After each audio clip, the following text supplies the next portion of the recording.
Já parou para pensar como as leis mais importantes do Brasil são defendidas? E quem garante que o próprio judiciário funcione direitinho?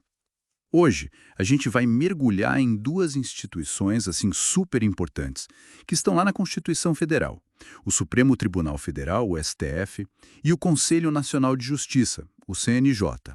Fica com a gente para entender como funciona o coração do nosso sistema de justiça. Nossa conversa vai ser baseada na própria Constituição, né?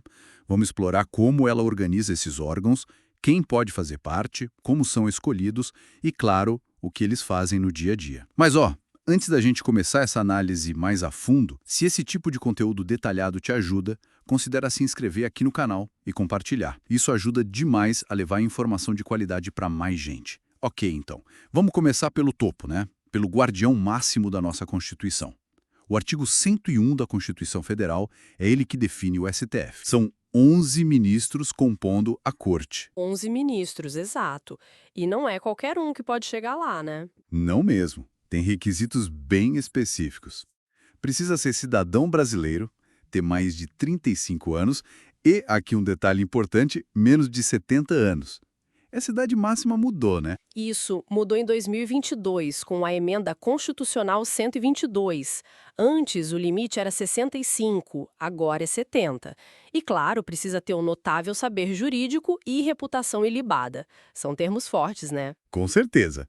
E a escolha? Como funciona? Bom, a indicação é feita pelo presidente da República, mas não para por aí. Ah, tem mais etapa? Tem, sim. Precisa passar por uma aprovação, e é uma aprovação por maioria absoluta lá no Senado Federal. Entendi, é um processo bem criterioso, então. E a função principal do STF, qual é? Olha, o artigo 102 deixa bem claro. A principal função é ser o guardião da Constituição. Guardião da Constituição.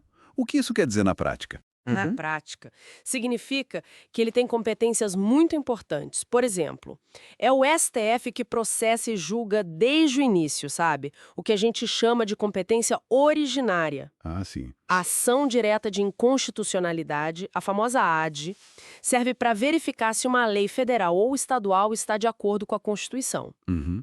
E também a ação declaratória de constitucionalidade, a ADC, que faz o contrário. Confirma se uma norma federal é constitucional mesmo.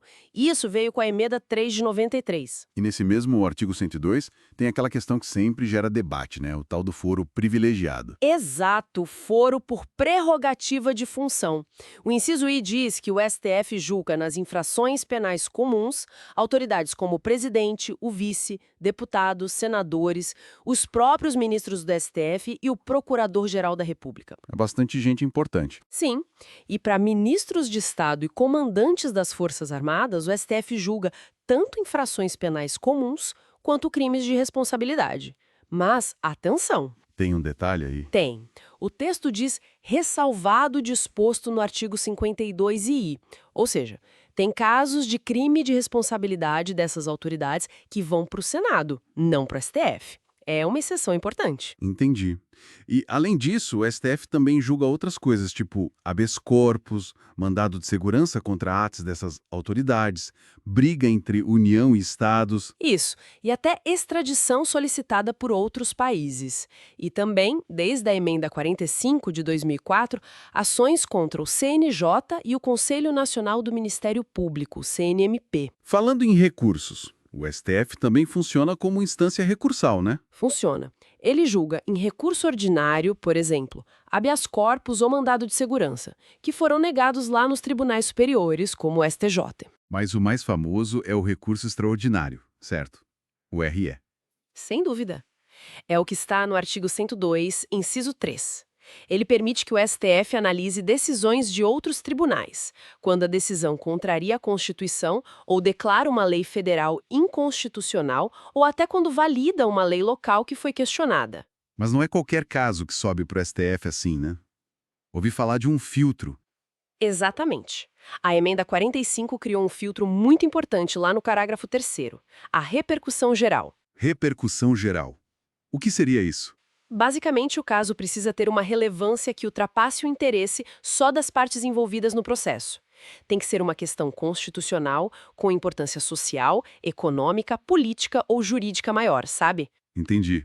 E quem decide se tem ou não essa repercussão? O próprio STF. Se 2/3 dos ministros entenderem que não tem repercussão geral, o recurso nem é aceito. É para focar o tribunal nas grandes questões constitucionais mesmo. Faz sentido. E para dar mais força e uniformidade para as decisões, tem a súmula vinculante, certo? Artigo 103A. Isso também veio com a emenda 45. Depois que o STF já decidiu várias vezes sobre um mesmo assunto constitucional, ele pode aprovar uma súmula sobre aquilo. Precisa de 2/3 dos ministros para aprovar. E o vinculante significa o quê?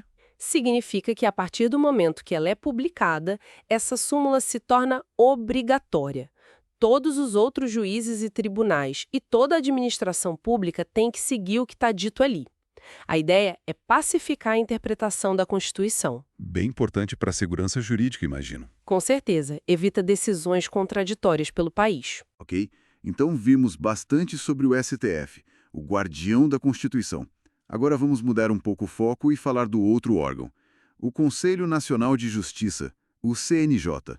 Qual é a dele? O CNJ, que também foi criado pela Emenda 45, está lá no artigo 103b. A função dele é bem diferente do STF. Ele não julga casos de direito, tipo se alguém tem ou não um direito. Ah, então ele não é um tribunal nesse sentido. Não. O CNJ cuida do controle da atuação administrativa e financeira do Poder Judiciário e também fiscaliza o cumprimento dos deveres dos juízes.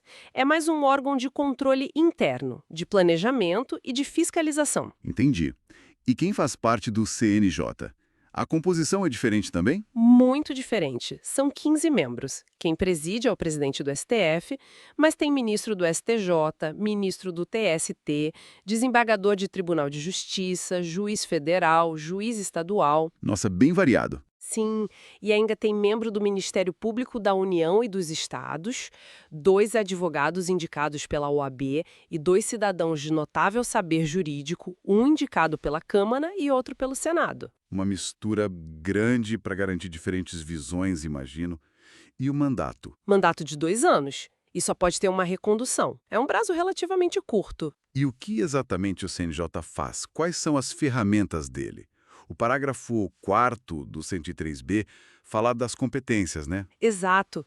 As competências são amplas nesse controle interno. O CNJ zela pela autonomia do judiciário, mas também pela legalidade dos atos administrativos dos tribunais e juízes.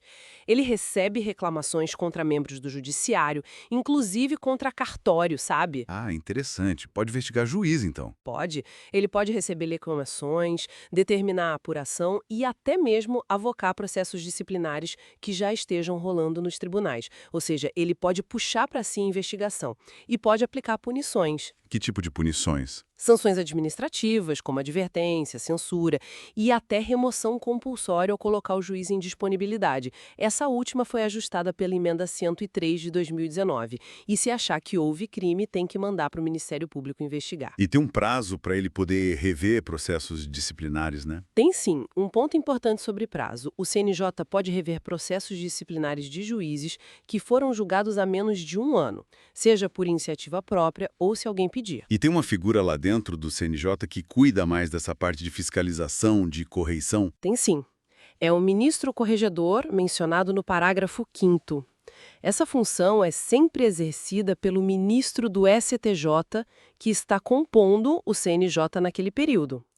É ele quem recebe as denúncias, faz as inspeções nos tribunais, é o braço da fiscalização mais direta do Conselho. Perfeito. Então, resumindo a nossa conversa, o STF é o grande intérprete da Constituição, decide sobre a validade das leis, julga ao das autoridades. É o poder máximo ali na questão jurídica final. Exato. E o CNJ, por outro lado, olha para dentro. Controla a administração, as finanças, a disciplina dos juízes e dos tribunais. Garante que a máquina funcione bem. Isso. São 2 peças fundamentais com papéis bem distintos, mas que juntas ajudam a manter o equilíbrio do nosso sistema de justiça e do Estado de Direito. E essa divisão de tarefas, né, STF e CNJ, levanta uma questão interessante. Pois é. Como que a nossa Constituição tentou equilibrar as coisas.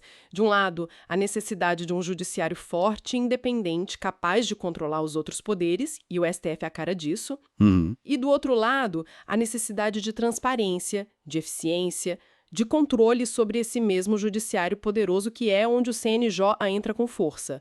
Manter esse equilíbrio, essa tensão entre independência e responsabilidade é um desafio constante, né? Um ajuste fino que nunca termina. Com certeza. Um ponto para a gente pensar. Esperamos que essa nossa conversa tenha ajudado a esclarecer um pouco mais sobre o papel do STF e do CNJ.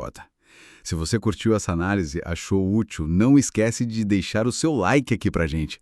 A gente agradece muito a companhia e até a próxima.